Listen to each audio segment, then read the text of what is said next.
Hi guys, मेरा नाम शिवजी यादव रोशन अपना नॉलेज में आपका बहुत बहुत स्वागत है। आज मैं आप लोगों के लिए एक बहुत ही इम्पोर्टेंट टॉपिक लेकर आया हूँ जो कि वर्णमाला के उच्चारण से संबंधित है। वर्णमाला के उच्चारण में हम आज व्यंजन के उच्चारण के संबंध में या उसके उच्चारण के स्थान के संबंध में चर्चा करेंगे, डिस्कस करेंगे और विस्तृत रूप से डिस्कस करेंगे, ठीक है ना। इसके पहले मैं व्यंजन के उच्चारण से संबंधित 2 पार्ट मैं पहले भी पढ़ा चुका हूँ। वीडियो फर्स्ट पार्ट और सेकेंड पार्ट यदि अभी तक आप लोगों ने नहीं देखा है तो कृपया करके उस वीडियो को पहले देख लीजिए ताकि इसके विषय में ज्यादा से ज्यादा समझ में आ सके, ठीक है ना। यानी वर्णमाला के उच्चारण से संबंधित टॉपिक के विषय में आपको अधिक से अधिक नॉलेज मिल सके, इसके लिए आपको पिछले वाले 2 वीडियो देखना आवश्यक होगा, ठीक है ना। तो चलिए स्टार्ट करते हैं। इस वीडियो में हमको पढ़ना क्या है। इस वीडियो में व्यंजन के उच्चारण स्थान के विषय का अध्ययन करना है। किसके उच्चारण के स्थान के विषय में? व्यंजन के उच्चारण के स्थान के विषय में अध्ययन करना है। व्यंजन के उच्चारण के आधार पर व्यंजन कितने प्रकार के होते हैं? तो 3 प्रकार के होते हैं, यानी उनके 3 भाग किए गए हैं। 3 प्रकार कह लीजिए या इसके 3 विभेद हैं, ठीक है ना। कौन कौन से होते हैं? पहला होता है स्पर्श व्यंजन। स्पर्श व्यंजन, दूसरा क्या होता है? अंतस्थ व्यंजन, और तीसरा क्या होता है?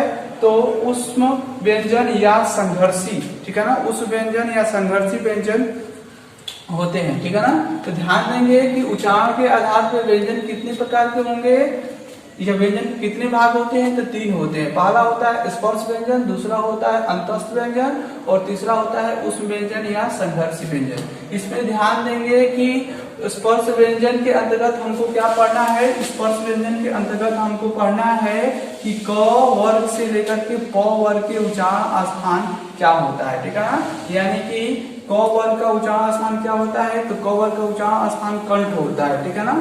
क वर्ग का उच्चारण स्थान क्या होता है? तो क वर्ग का उच्चारण स्थान कंठ होता है। च वर्ग का उच्चारण स्थान क्या होता है मित्रों? तो तालव्य होता है। च वर्ग का उच्चारण स्थान क्या होता है? तालव्य होता है। उसके बाद देखेंगे ट वर्ग का उच्चारण स्थान क्या होता है? तो मूर्धा होता है।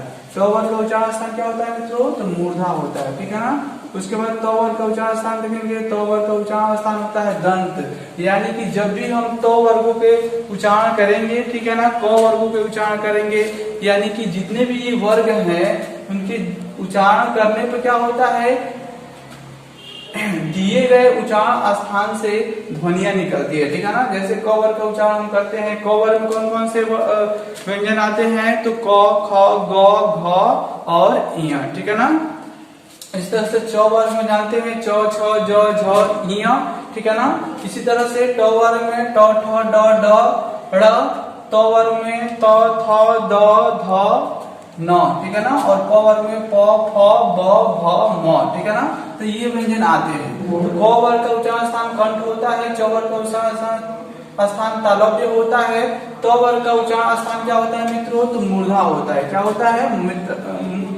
मूर्धा होता है। उसके बाद त वर्ग का उच्चारण स्थान देखेंगे दंत होता है। त वर्ग का उच्चारण स्थान क्या होता है? दंत होता है। यानी कि त वर्ग के किसी भी व्यंजन का उच्चारण करेंगे तो दांतों से क्या होती है? ध्वनियां टकराती हैं, ठीक है ना।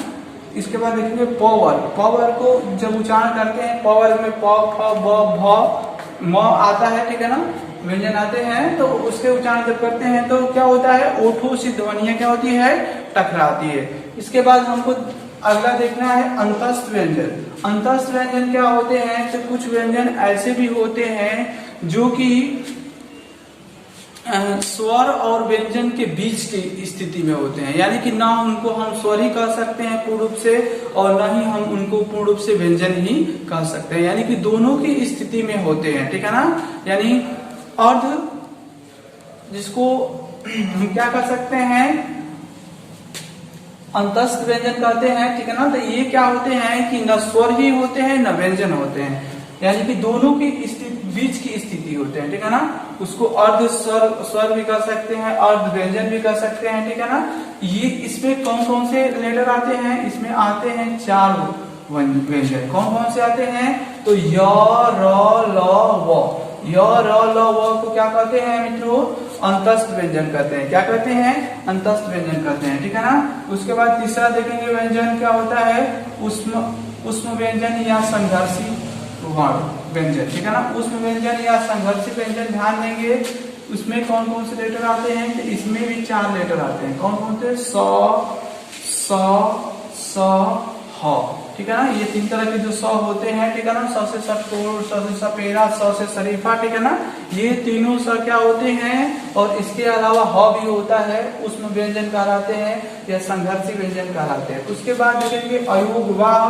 अयोगवाह वर्ण कौन कौन से होते हैं, तो अनुस्वार वाले वर्ण जो होते हैं और अनुनासिक वाले जो वर्ण होते हैं वो अयोगवाह स्वर वर्ण कहलाते हैं, ठीक है ना।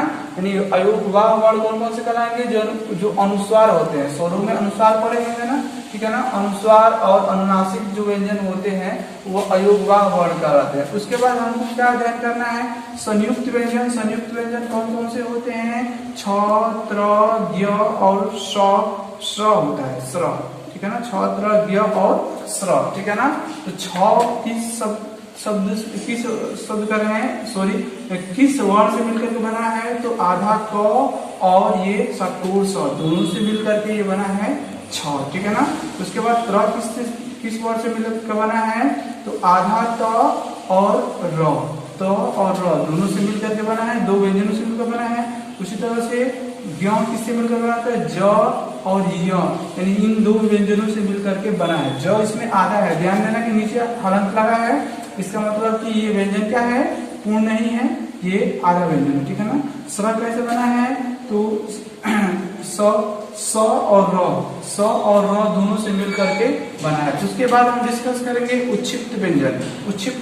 उच्छिप्त वर्ण कौन कौन से होते हैं, तो ये होता है ड और ढ होता है। ड और ढ के नीचे देखेंगे बिंदु लगा है, बिंदी, ठीक है ना। इस बिंदी की वजह से ये क्या होते हैं, उच्छिप्त व्यंजन होते हैं। इसको द्विगुण व्यंजन भी कहते हैं। ध्यान देंगे कि इसको हम क्या उच्चारण करते हैं, इसका उच्चारण हम र के रूप में करते हैं। इसका उच्चारण हम किस रूप में करते हैं, यानी ड के नीचे एक बिंदी लगा रहेगा तो उसका उच्चारण हम र, आधा र के रूप में करते हैं, पूरा र के रूप में नहीं, र के रूप में, र, सड़क, ठीक है।